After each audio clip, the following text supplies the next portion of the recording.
Heart talk bye आनंदी या माझ्या यूट्यूब चॅनलवर आपलं स्वागत आहे.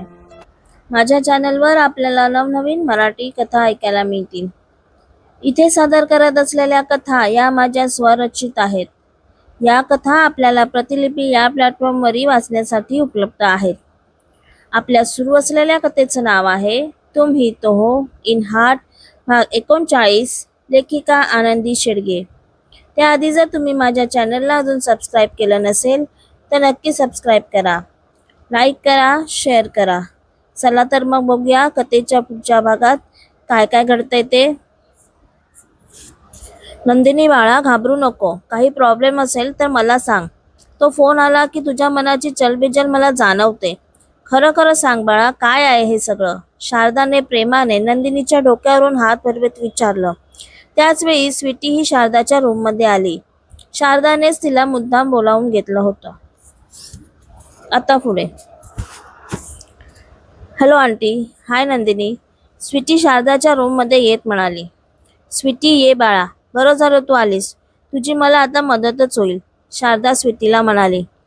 पण आंटी, असं काय झालं आहे? काही प्रॉब्लेम आहे का? स्वीटीने विचारलं. अगं, प्रॉब्लेम सांगेल तर माहीत पडेल ना. काही सांगतच नाही ती. मी तर तिला माझ्या मुलीसारखं मानलं, पण हिने मला आपलं मानलंच नाही असं वाटतंय. शारदा आता मुद्दाम नंदिनीकडे बघून उदास चेहरा करत म्हणाली. म्हणजे प्रॉब्लेम नंदिनीचा आहे तर? मग आंटी, तुम्ही एवढं का टेन्शन घेताय? ती आजींना सांगेल ना तिचा प्रॉब्लेम. आणि अशी ही आजींची लाडकी तर आहे ही. आजींना सांगितलं की मग प्रॉब्लेम लगेच सॉल्व्ह होऊन जाईल हिचा. स्वीटी गालातल्या गालात हसत म्हणाली. अगं, काही काय बोलतेस? मी माझा प्रॉब्लेम आजीला सांगायला गेली तर माझा प्रॉब्लेम कमी होण्याऐवजी अजूनच जास्त वाढेल. नंदिनी स्वीटीकडे बघत घाबरत म्हणाली. अरे वा, म्हणजे प्रॉब्लेम चांगलाच मोठा आहे तर. चल मग सांग लवकर, नाहीतर मी आजीला इथे बोलवून आणीन बघ, स्वीटी हसत म्हणाली. नको ग बाई, सांगते. तुम्ही दोघी ऐकणार नाही मला माहीत आहे, नंदिनी थोडी चिडतच म्हणाली. हा चल आता सांग लवकर, शारदाही हसत म्हणाली. सांगते, पण काकू तुम्ही प्रॉमिस करा की हे तुम्ही कोणालाही सांगणार नाही, अगदी सूर्यकांत काकांनाही. आता हे बोलताना मात्र नंदिनीच्या चेहऱ्यावर चिंता स्पष्ट जाणवत होती. मी प्रॉमिस करत नाही, पण नाही कोणाला सांगणार. विश्वास ठेव आणि सांग लवकर, शारदा म्हणाली. काकू, मला जो सारखा फोन येतो तो एका मुलाचा आहे. तो आमच्या गावातीलच मुलगा आहे. खूप हुशार आहे आणि त्याचं माझ्यावर खूप प्रेमही आहे. नंदिनीने एका दमात सगळं सांगून टाकलं. व्हॉट? म्हणजे तुला असं म्हणायचंय की तो तुला फोन करून त्रास देतोय? डोंट वरी डिअर, आपण त्याला चांगलाच धडा शिकवू, स्वीटी म्हणाली. एक मिनिट स्वीटी, इथे भानगड काहीतरी वेगळीच आहे, शारदा नंदिनीकडे संशयी नजरेने बघत म्हणाली. भानगड? कसली भानगड? नंदिनी शारदा काकूच्या नजरेला नजर न मिळवता म्हणाली. नंदिनी, इकडे माझ्याकडे बघ आणि नीट व्यवस्थित सगळं काही सांग. तुझंही त्याच्यावर प्रेम आहे का? शारदा नंदिनीचा हात हातात घेत म्हणाली. काकू, तू खूप चांगला मुलगा आहे. जास्त श्रीमंत नसला तरी बऱ्यापैकी कमवतो.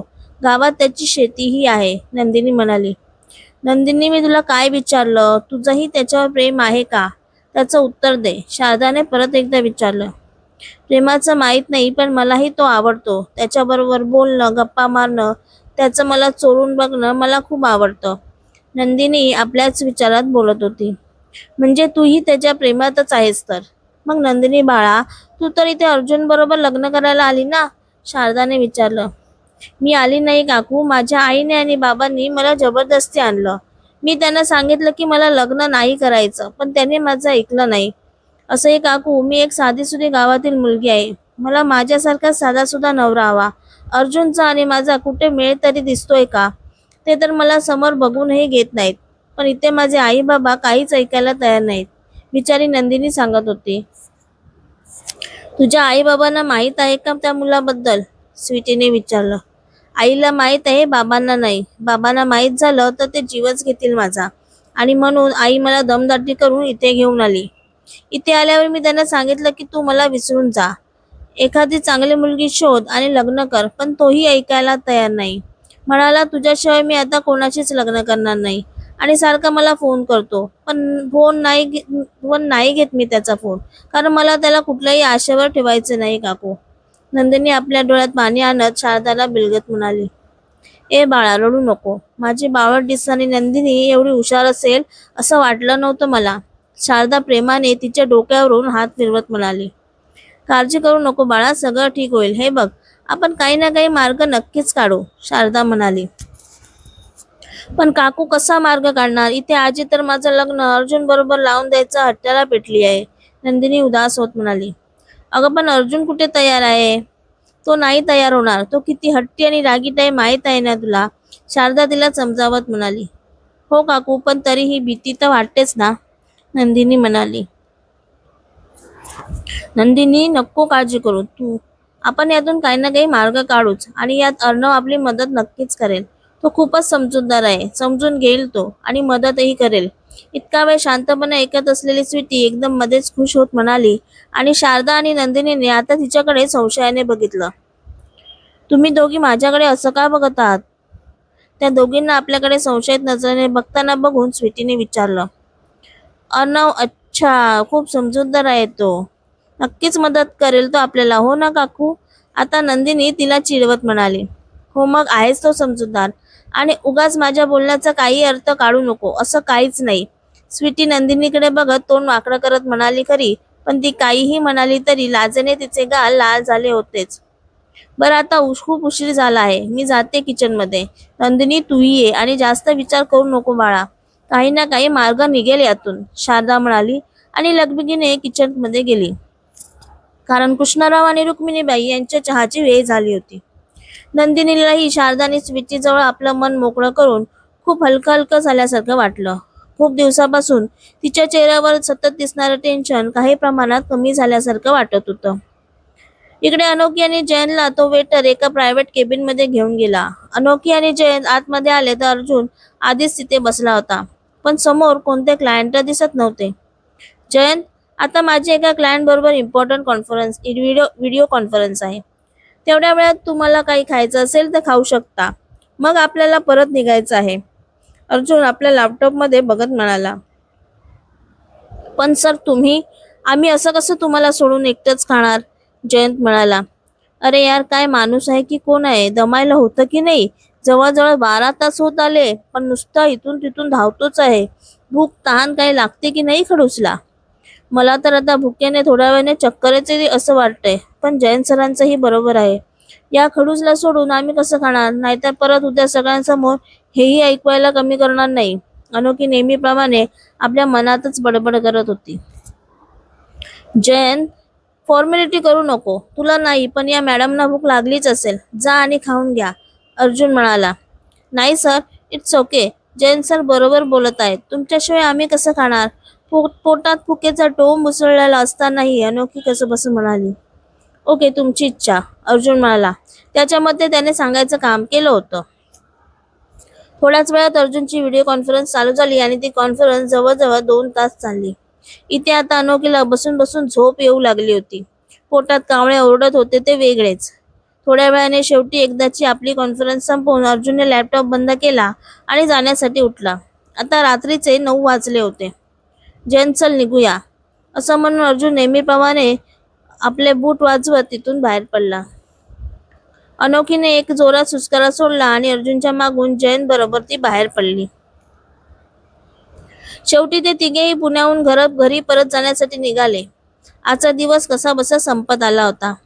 अनोखी आजपर्यंत फक्त वर्कहोलिक लोकांबद्दल ऐकलं होतं, पण आज तिने प्रत्यक्षात अर्जुनच्या रूपात असा माणूस बघितला. गाडी अर्ध्या रस्त्यावर पोहोचली होती, तरीही अर्जुन आपल्या लॅपटॉपमध्ये डोकं खुपसून बसला होता. शेवटी गाडी ऑफिसच्या जवळ पोहोचली आणि अनोखीने सुटकेचा श्वास सोडला. कधी एकदा घरी जाते आणि काहीतरी खाते असं तिला झालं होतं. रात्रीचे 12 वाजले होते. आता बस मिळणं तर कठीणच होतं. एखादी ऑटो बघावी लागणार. बाहेर थंडीही खूप आहे. या खडूसने घरी सोडलं असतं तर काय झालं असतं? ऑफिस जवळ गाडी थांबवली. काही दयामाया आहे की नाही या खडूसमध्ये, की हृदय नावाची गोष्टच नाही यांच्याकडे? अनोखी गाडीत बसूनच विचार करत असताना तिला अर्जुनचा आवाज ऐकू आला. जयंत, मॅडमला घरचा पत्ता विचार, नाहीतर त्या अशाच इथे बसून राहतील, अर्जुन म्हणाला. येस सर, जयंत गालात हसत म्हणाला.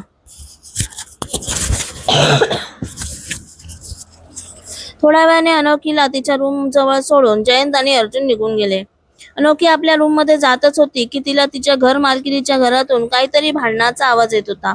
त्यामुळे तिला थोडी त्यांची काळजी वाटली. अनोखी दिवसभर बाहेर राहून दमली असतानाही त्या घर मालकिनीच्या रूम जवळ नेली आणि दरवाजा ठोठावला.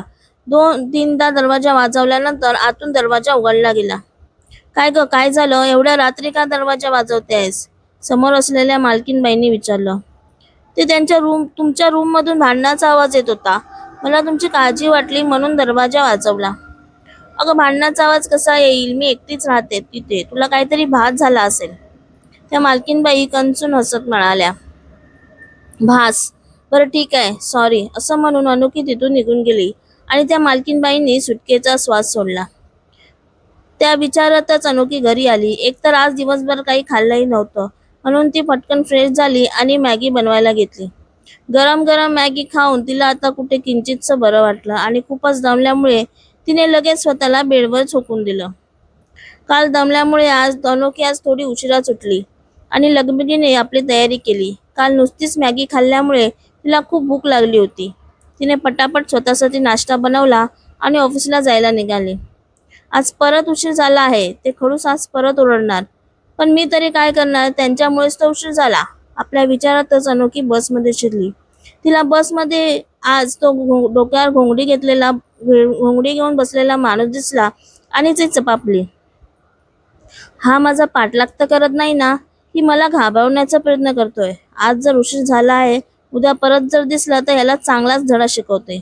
अनोखी विचार करतच होती, पण त्याच वेळी पुढच्या स्टॉपला तो माणूस उतरून निघून गेला. इकडे मृणालने स्वतः एक प्रेझेंटेशन बनवलं. ती स्वतःच्याच कामावर खूप खुश होती आणि त्यात तिच्यासाठी आनंदाची बाब ही होती की तिच्या माहितीनुसार अर्जुनने अजून तरी या कॉन्ट्रॅक्टसाठी काहीच हालचाल केली नव्हती. उद्या मोठी कॉन्फरन्स होणार होती. खूप मोठे मोठे बिझनेसमॅन यात सामील होणार होते. उद्या कोणाचं प्रेझेंटेशन सगळ्यात बेस्ट यात चुरशीचा सामना रंगणार होता आणि अर्थातच यात विद्वान पुरोहितही भाग घेणार होता. अनोखी ऑफिसला पोहोचली तर इकडे रचना वेगळ्याच टेन्शनमध्ये होती. "अगं रचू, काय झालं? असं तोंड पाडून का बसली आहेस?" अनोखीने तिला विचारलं. "अनु, अगं 1 महिना संपायला 10 दिवस राहिले आहेत. अर्जुन सरांनी सांगितलं होतं की ते दुसऱ्या दिवशी माझ्या अकाउंटमध्ये पैसे टाकतील. मग तो सगळा गोंधळ झाला." "अनु, अगं आता त्यांना कसं विचारायचं? परत रागवले तर?" रचना म्हणाली. "अगं मग तू अर्णव सरांना सांगायचं ना. ते बोललेच ते अर्जुन सरांशी." अनोखी म्हणाली. "कसं बोलणार अनु? 2 दिवस आपल्या ऑफिसमधील वातावरण तू बघते आहेस ना. मी त्यात काही बोलायला गेले तर त्यांना वाटेल की हिला स्वतःचीच पडली आहे." रचना तोंड पाडत म्हणाली. "हो, तेही खरंच आहे म्हणा, पण अजून 10 दिवस बाकी आहेत. तू नको काळजी करू. मी बोलते अर्णव सरांशी."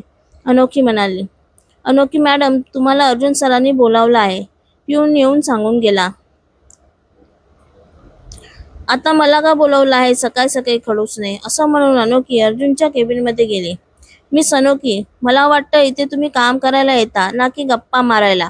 तुम्हाला येऊन जवळजवळ अर्धा तास झाला, पण अजून तुम्ही तुमच्या कामाला सुरुवात केलेली नाही."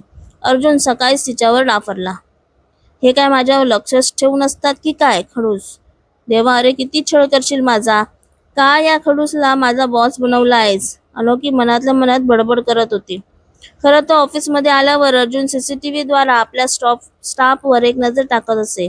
त्यातूनच आज त्याला अनोखी रचनाशी बोलताना दिसली आणि त्याने तिला बोलावून घेतलं. "सॉरी सर, मी करतच होते कामाला सुरुवात." अनोखी म्हणाली. "मिस अनोखी, हे तुमच्या गप्पांचं गार्डन नाही. इथे कामाची वेळ आहे आणि त्या वेळेतच कामाला सुरुवात व्हायला हवी. तुमच्या मर्जीप्रमाणे नाही." अर्जुन रागाने तिच्यावर ओरडला.